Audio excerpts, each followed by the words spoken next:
bienvenidos a un nuevo episodio de nuestro podcast Super Reminding.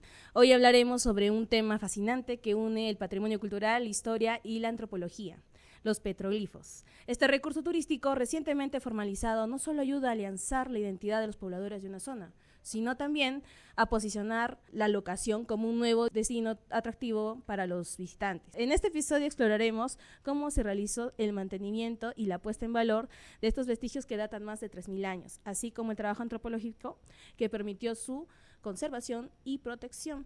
Además, hablaremos sobre el impacto que tiene este tipo de iniciativas en la comunidad local y turismo cultural. Para discutir estos temas, contamos nuevamente con la presencia de la magíster Elizabeth Mendoza Quispe, antropóloga de la Universidad Nacional de San Agustín y magíster especialista en gestión intercultural de la Dirección Desconcentrada de Cultura de Arequipa, del Ministerio de Cultura. Ha liderado junto al antropólogo Manuel Mamani el proyecto de investigación y conservación de los petroglifos en la isla de Mejía. Además, es miembro de la Revista Peruana de Antropología, docente de educación superior y jefa del área de gestión de talento en la consultora Capas Raimi. Ahora iremos a la sección de preguntas. Buenos días, magíster Elizabeth, de verdad, muchísimas gracias por acceder a nuestra invitación nuevamente. ¿Cómo están? Es un gusto saludarlos en esta oportunidad y aprovecho en felicitar también el bonito proyecto que están armando. Estos podcasts nos permiten acercar a aquellos que ya estamos en el campo laboral y sumar experiencias a ustedes que se están formando. Profesora, qué bonitas palabras. Bueno, ahora vamos a ir a la primera pregunta. Para empezar, ¿puede contarnos un poco sobre la importancia de los petroglifos de Mejía y cómo nos dicen estos vestigios sobre las culturas que habilitan esta región hace más de 3.000 años? Claro. Bueno, nuestra región ha sido poblada con muchísimo tiempo atrás, estamos hablando hace unos 8.000 años antes de Cristo, tenemos presencia transhumante, y llegar hacia la costa de nuestra región era garantizar también su subsistencia, ¿no? El marisqueo ha sido una de las primeras actividades que ellos han realizado junto con la recolección. No han permanecido en un solo espacio, como les estaba mencionando, y en el caso específico nuestro encontramos una roca donde había una cantidad considerable de petroglifos, ¿no? Cada uno de estos bienes son una puerta o una ventana a este pasado, son una fuente de información que nos permite a nosotros enlazarnos, ¿no? Entonces, para un antropólogo es importante ello porque nos afianza, ¿no?, en un sentido de pertinencia, sabemos dónde nos ubicamos, ¿no? Entonces tenemos una labor del arqueólogo, pero también está el antropólogo, ¿no? Un antropólogo a razón de la interpretación de lo que estamos viendo, producto de este arte rupestre, y el arte rupestre no es más que un discurso visual, es un discurso narrativo que nosotros tenemos de ellos, ¿no? Porque ellos lo han realizado, entonces podemos ver a través de sus imágenes cómo veían su entorno, cómo entendían su mundo, y eso se llama cosmovisión. Entonces por ahí hay una lógica de poder ver sus actividades económicas al mismo tiempo, pero ya lo vamos a conversar un poquito más adelante. Bueno, es increíble, gracias por su respuesta, mis queridos oyentes. Bueno, podemos aquí ver cómo la antropología arqueológica interpreta los petroglifos como un legado cultural que nos ofrece pistas sobre esta cosmovisión, las prácticas rituales y la vida cotidiana de las antiguas comunidades. Hay que tenerlo en cuenta y vamos a verlo próximamente, como nos está diciendo ahorita la magíster Mendoza. Sabemos que usted y el antropólogo Manuel Mamani, que viene a ser el colega con el que hizo el trabajo, llegaron a cabo el diagnóstico situacional de los petroglifos. ¿Cuál fue el enfoque de este diagnóstico y cuáles fueron los principales hallazgos? Bien, como es una labor compartida, porque nosotros tenemos un marco normativo de cómo hacer intervención en este tipo de espacios arqueológicos, ¿no? Entonces, le decimos ello porque están ubicados en épocas de prehispánicas. Entonces, el marco normativo nos invita a que siempre tenemos que tener la presencia de un arqueólogo. Claro, nosotros también tenemos estudios profesionales para poder hacer ese tipo de interpretaciones, ¿no? Entonces, en ese sentido, la lógica de preservar, que ese es el pedido que se nos hace, ¿no?, y por lo cual también apostamos nosotros para poder tener un alargamiento de la vida. Lamentablemente, en el caso de los petroglifos, nosotros no podemos generar una datación, a diferencia del cerámicos, textiles, por ejemplo, ¿no? Entonces, nos basamos sobre todo en las formas, en las imágenes que nosotros estamos visualizando, y también, a razón de ello, ubicar semejanzas para poder darle un contexto histórico. Entonces, de la mano del arqueólogo se hizo en primera instancia el calcado, que es la técnica del calco, ¿no? Entonces, a través de una lámina de polietileno, lo que se hace es con un plumón indeleble seguir la forma, sumado a fotografías que se empezaron a registrar en diferentes momentos del día para poder así jugarnos con las sombras, las luces y poder ser lo más precisos que podamos. Se hizo la comparativa, se obtuvo la cantidad de petroglifos, ¿no? Y pudimos así generar, en todo caso, una interpretación o un acercamiento a esta interpretación. Algo que es muy bonito en nuestra carrera es que nosotros no tenemos precisiones, ¿no? Nosotros podemos decir o dar pie, en todo caso, a futuras investigaciones. Damos una base, se la sentamos y de ahí que se venga lo que tenga que venir con los otros especialistas, ¿no? Entonces, ¿qué es lo que hemos encontrado, por ejemplo, nosotros? Uno, que por el tipo de petroglifos hallados es tipo roca soporte con diversidad de petroglifos. Eso es uno, ¿ya? Porque hemos hecho la búsqueda de diferentes rocas también aledañas para ver si había una concordancia, una relación con otros espacios. Por temas de limitación logística también, financieros, no pudimos abarcar más espacio, nos limitamos a este, ¿no? Pudimos ver diferentes en realidad técnicas y diseños, ¿no? La técnica, por ejemplo, que se aplicó fue una técnica de surco, un surco poco profundo, aproximadamente entre 1 milímetro y 2 milímetros de profundidad, en el cual se aplicó rayón y también se aplicaba picoteado, ¿no? Es por eso que nosotros en los diseños morfológicos hallábamos, por ejemplo, líneas, ¿cierto? Líneas paralelas, hallábamos líneas rectas, por ejemplo, también hallamos diseños escalonados, puntos, ¿no? Y por otro lado había diseños mucho más complejos que eran más naturalistas. Destacaban, por ejemplo, el antropomorfo, que son representaciones de personas, pero tienen una particularidad que son alargados. Y esto responde también a épocas prehispánicas previas, ¿no? Del proceso ya de consolidamiento de civilizaciones, ¿no? Por eso lo estábamos mencionando en esta primera etapa de transhumancia. El hecho de tener, por ejemplo, como mencionaba Jiménez, el alargamiento de extremidades, entonces es típico, digamos, de este periodo, ¿no? Por otro lado, veíamos también elementos como solares, ¿no? Encontrábamos una cantidad considerable de sol y eso nos permitió a nosotros también, dentro del análisis, uno tiene que colocarse como si fuese esa persona. Lamentablemente todavía no podemos volver al pasado y decir qué querían decirnos con sus dibujos, ¿no? Pero usamos mucho el hecho de quedarnos todo un día ahí, ¿no? Y empezamos a ubicarnos, ¿no? Decíamos, a ver, ¿por dónde sale el sol? Ok, si el sol, ¿cuál es el recorrido del sol que hacen? Vamos a ver la actividad económica que pueden hacer, que es la pesca, el marisqueo. A ver, vamos, caminemos por aquí. ¿Qué es lo que pueden ver ellos? Entonces, a través de eso, viéndolo en la mañana, viéndolo en la tarde y en la noche, pudimos darnos cuenta de que la representación solar podía ser una representación secuencial del espacio geográfico, o sea, de cómo pasaba el sol y ellos se ubicaban y aparentemente, ¿no?, representaban ellos, o sea, desde su salida hasta su puesta. ¿Y cómo llegamos a esta conclusión? Porque vimos a un pescador, ¿no? Lo vimos, estaba practicando, le preguntábamos desde qué hora sale, ¿no? Entonces le empezábamos a preguntar si en algún momento había visto elementos similares y le decíamos, ¿y cuál es el mejor lugar para salida, ¿no? O dónde hay una quebrada, dónde hay ello, para ver si las líneas zigzagueantes podían representar eso, ¿no? Entonces él nos indicaba y encontrábamos cierta relación con el dibujo. Entonces, ¿cómo podría haber cambiado en los años? Seguramente ha habido muchos cambios en la geomorfología y eso tratábamos de ubicarlo, ¿no?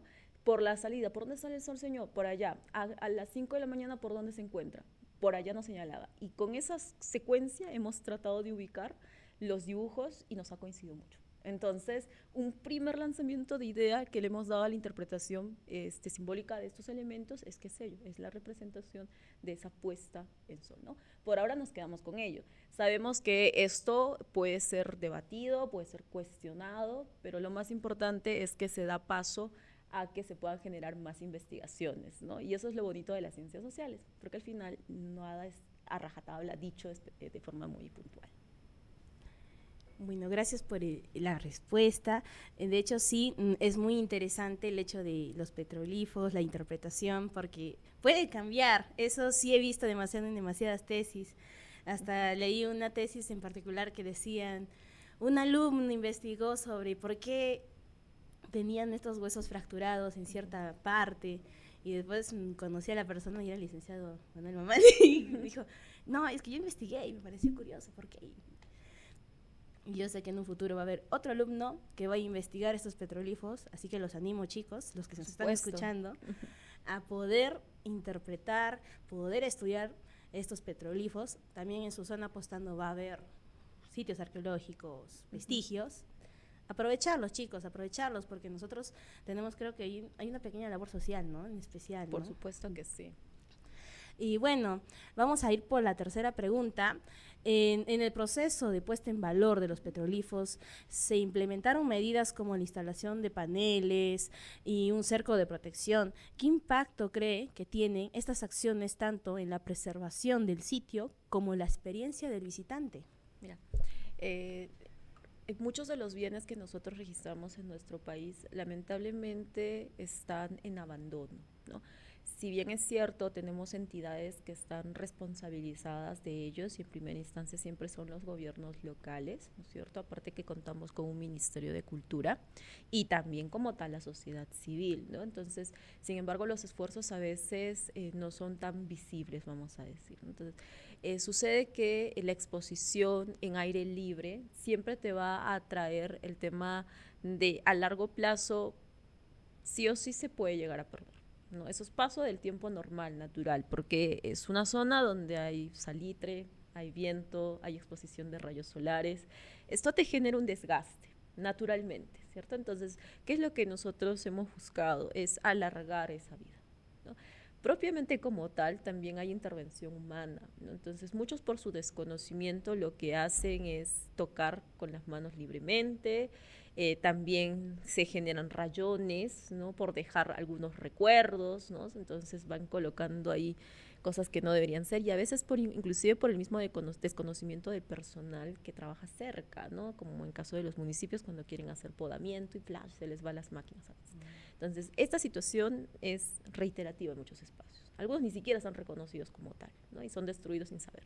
Entonces, parte de esta preservación implicó primero que nosotros hagamos esta recolección de información y a partir de ello veamos una estrategia para poder minimizar estos riesgos, ¿no? Entonces, lo primero que vimos es que nosotros no nos vamos a pelear con la naturaleza. Eso es más que obvio.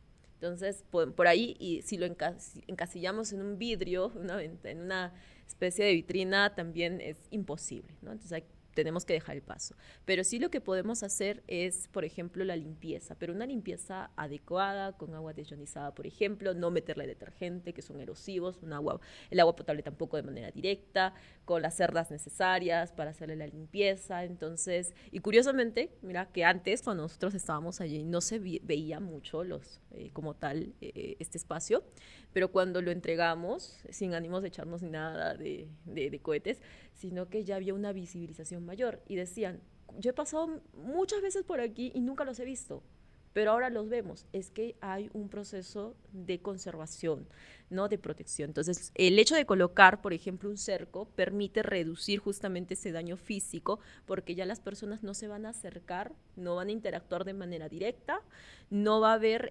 situaciones de vandalismo, por ejemplo, y es una forma también de generar vigilancia para la propia población.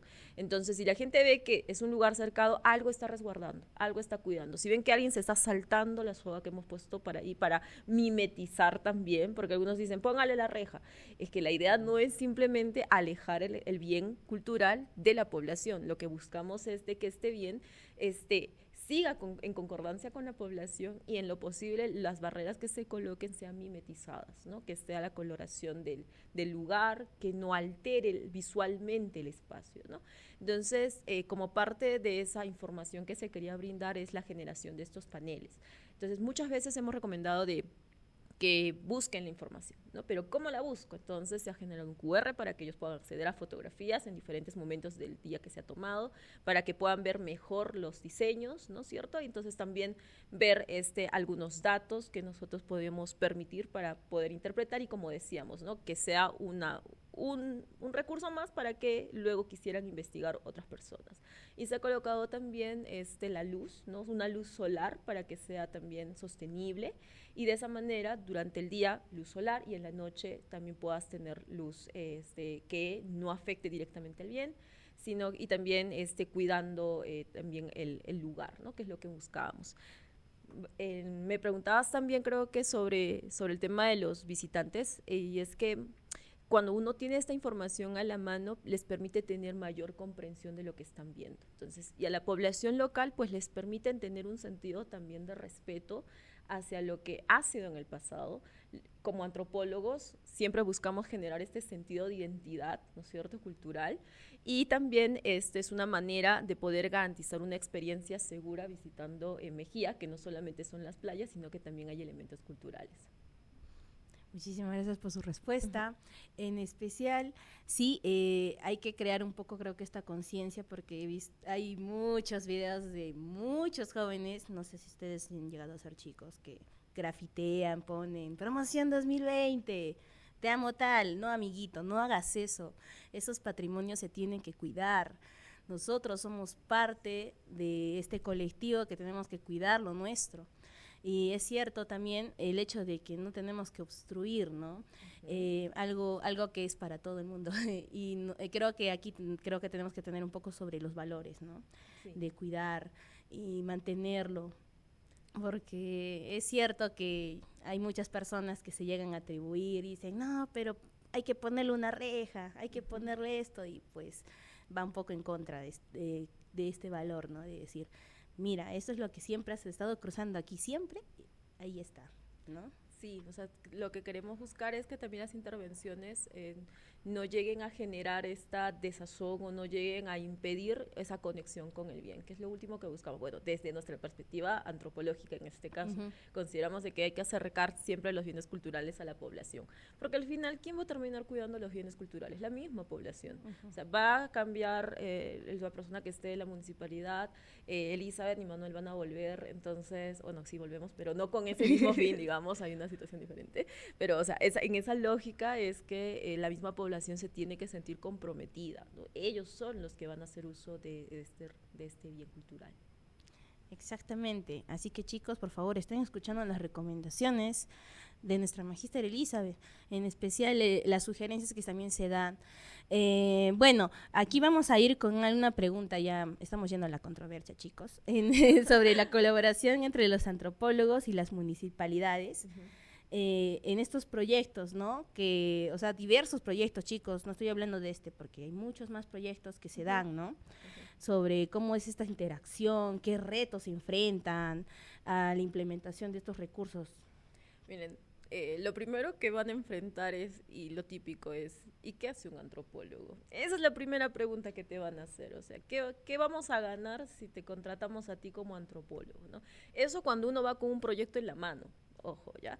Hay formas de llegar a las municipalidades y que te garanticen la viabilidad de algo que quieres proponer. Entonces, puede ser que llegues con tu proyectito, tu perfil y le incites a que te puedan apoyar, o ganas, por ejemplo, algún proyecto que ya están desarrollando ellos, entonces ya hay esa viabilidad, ¿no? Entonces, usualmente vamos por lo primero, porque nosotros como antropólogos nos estamos ganando un espacio. O sea, entonces, muchos ya están dentro de las municipalidades como personal de planta, ¿no es cierto?, funcionarios, ¿no? Pero otra situación es cuando hablamos del tema de proyectos, ¿no? Entonces, ahí lo primero hay que saber defender nuestra línea de acción, ¿no? Somos cultura, pero como cultura lo relaciono con sociedad y cómo genero, en todo caso, como estabas mencionando una palabra, un valor para que sirva a la población, porque toda inversión pública tiene que tener un valor para la población. Entonces, no va a ser en cemento de repente, ¿no es cierto?, pero tiene que haber algo que contribuya a la sostenibilidad de la población o las brechas que nosotros tenemos del Estado para que reducir, como pobreza, por ejemplo, ¿no?, y otros males sociales. En este caso, una de las primeras trabas que se tiene siempre es el tema de financiamiento, los recursos, ¿no? Entonces, hay pocas municipalidades en realidad que se comprometen con la cultura. Y no hay temor en decirlo, ¿no? Entonces, y ese compromiso viene en ¿qué quiero yo hacer para la comunidad? Entonces, en nuestro caso hubo una intervención inmaterial y una intervención material. O sea, la conservación, ellos no lo van a poder palpar, vamos a decir, pero sí lo puedes hasta cierto punto visualizar, ¿no? Y dejamos enseñar, o sea, hemos enseñado también de cómo se tiene que hacer esta conservación, porque que contrates un especialista cada día, pues va a ser difícil, ¿no? Entonces es mejor que la población, o es mejor también que el personal que está ahí, entonces ya sabe cómo realizar el mantenimiento. Entonces ya por ahí es educar a la misma población. Entonces hay un valor de por medio ahí de conservación, preservación a largo plazo. Entonces, y en el caso de, bueno, nos ayudó también de alguna u otra manera porque había una cierta visibilización con la infografía, con el tema de colocar este cerco. Entonces, claro, para los funcionarios es correcto, o para otros casos también funciona más la creación de una infraestructura, ¿no es cierto? Entonces, por ahí no puedo decir que pues que hemos tenido, digamos, muchas limitaciones porque había una predisposición de este municipio. Ellos nos dijeron, hagamos todo lo posible para conservarlo, pero en otros espacios no sucede eso, ¿no? Y yo he topado con varios compañeros, varios amigos, donde está bien yendo el proyecto, pero luego se les empieza a hacer la crítica en qué es lo visible que me vas a dejar, ¿no? Cuando nosotros apuntamos a algo mucho más a largo plazo, por ejemplo, ¿no? Entonces, contar con el apoyo de una municipalidad a nosotros nos permite tener recursos financieros, nos permite tener recursos logísticos, nos permite legitimar nuestra participación en el lugar. Entonces, buscar esa legitimación es un gran reto, por ejemplo, y además podemos entrelazar o generar este vínculo con la comunidad porque les decimos, venimos para lograr esto, este es nuestro objetivo.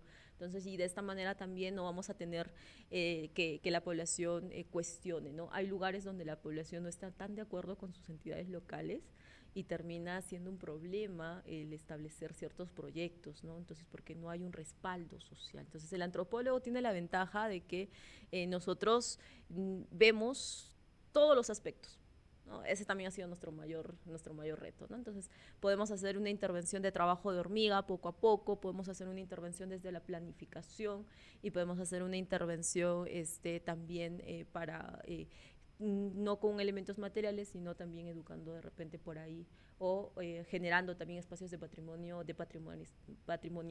ay, se me fue el término, de generar patrimonios culturales, ¿no? Que es algo que también está haciendo ahora muy en boga por varios de mis colegas. Bueno, aquí ya podemos estar escuchando testimonios sobre cómo se maneja, ¿no?, esta interacción del antropólogo y la municipalidad.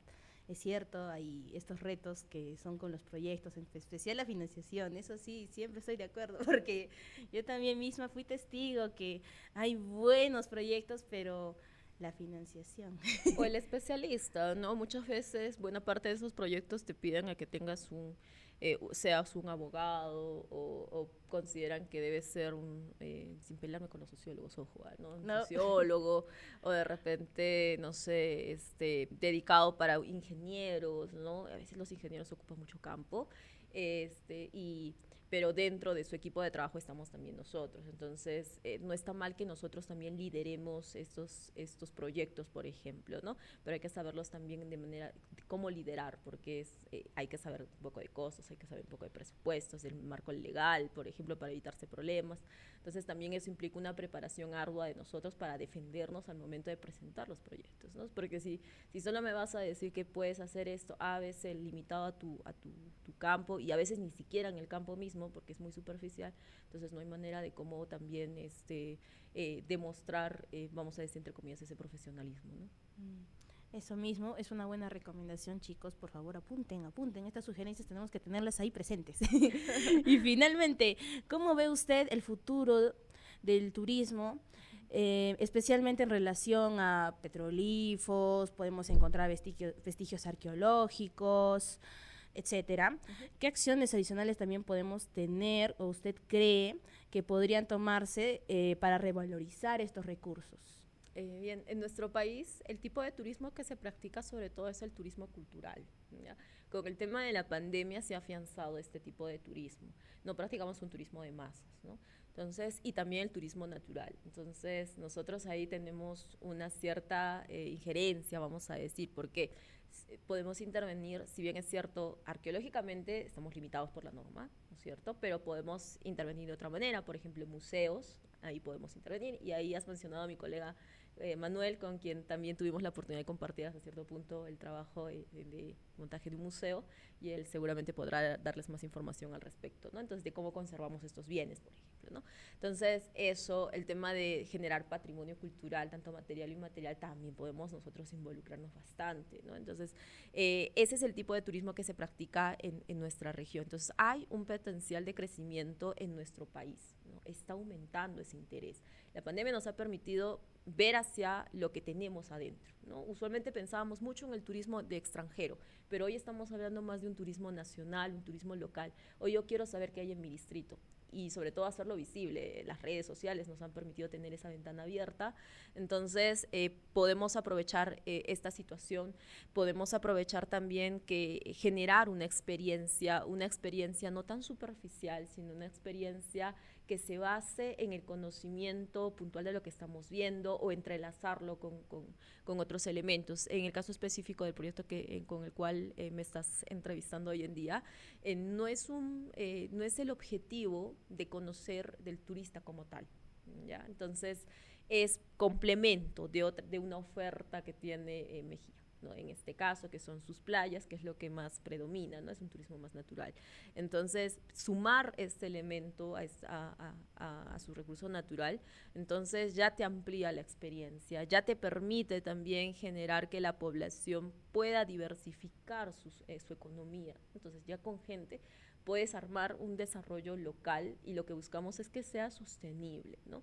Otra situación que vemos es que también y esto por ahí, por parte también nuestra, es que se genere mayor interés por querer conocer, ¿no? Investigar, documentar, que esa es la parte más, vamos a decir, bonita también de nuestra profesión, ¿no? Entonces, ampliar el conocimiento. Uno amplía su conocimiento, entonces deja cabida a que no solamente se haga un proyecto, sino se hagan 2, se hagan 3, se hagan 4, para hacer la búsqueda más allá de este elemento, ¿no? Entonces, y cuando uno está en el lugar y en diferentes lugares, ¿no? Entonces te das cuenta de que puedo trabajar con este elemento de bien, es un bien material, pero te van contando, y nuestros carnavales son así, y cuando estamos en esta fiesta lo hacemos así, y uno dice, wow, acá tienes para diversificar más, ¿no? Entonces, es una puerta para poder darle a otros profesionales, quizá ya más jóvenes de repente ustedes, ¿no? Para que también se puedan involucrar en esta área que es de la antropología aplicada, ¿no?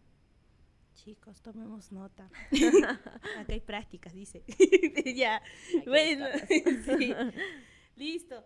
En especial me encantó sobre cómo esta importancia de la sostenibilidad, porque es cierto que Arequipa tiene mucha riqueza en la parte cultural, festividades, hasta las mismas canciones. En mi caso es mi distrito Caima, voy comentando datos personales, por favor no me sigan. Bueno, en Caima, y estoy viendo actualmente que ahora sí están teniendo interés por la música, y ahora nos están impartiendo talleres de mandolina, charango, guitarra, para aprender a hacer el famoso pugliay. Correcto. Mira, imagínate, o sea, y eso se abre por una necesidad de tener una vinculación con tu localidad. Yo también soy de Caima. Entonces, esa situación te involucra a la población, los jóvenes, quienes al final terminan siendo los difusores de nuestro propio patrimonio, ¿no? Entonces, y como antropólogos, la idea es que nosotros podamos generar esa conservación, esa preservación de nuestro marco cultural, pero no solamente es aprender a tocar la mandolina, sino saber qué hay detrás de esa mandolina, cuál es la vinculación con la mandolina o con esta festividad, de dónde viene esta festividad, qué parecido hay con otras expresiones culturales, ¿no? Entonces, eso es conocer tu distrito y eso es registrar tu distrito. Entonces, ¿cómo amo algo que yo no conozco, ¿no? Entonces, y ahí hay bastante carencia en muchos de los lugares. Entonces, la oferta turística, bueno, nosotros no somos como tal, no somos especialistas en turismo como tal, es otra profesión, pero nosotros tenemos ahí, nosotros les damos la base de conocimiento para que se pueda difundir, para que se pueda generar oferta como tal turística, ¿no es cierto? Pero necesitan una base, y esa necesidad de base nosotros como antropólogos podemos contribuir bastante, ¿no? Y también desarrollar proyectos, no solamente en la generación de etnografía, que es lo que hacemos, ¿no? Más allá de eso también tenemos un chambón. Mira, chicos, están escuchando. En especial tenemos un curso en especial que es Antropología del Turismo. Tuve la fortuna de que la profesora nos diera una clase magistral. Creo que todo el semestre lo encajó ahí. Y bueno, Muchísimas gracias, de verdad, por compartir con nosotros su conocimiento, su experiencia, discúlpenme, en este proyecto tan importante para la comunidad. La antropología nos ofrece una manera única de conectar el pasado con el presente. Y a través de esfuerzos como este que se ha dado en Mejía, se puede asegurar que el patrimonio cultural siga vivo y accesible para las futuras generaciones. A nuestros oyentes les agradecería por acompañarnos a este recorrido por los petroglifos de Mejía. No olviden suscribirse y seguirnos para más episodios donde exploramos las historias y culturas que forman parte de nuestro mundo. Hasta la próxima.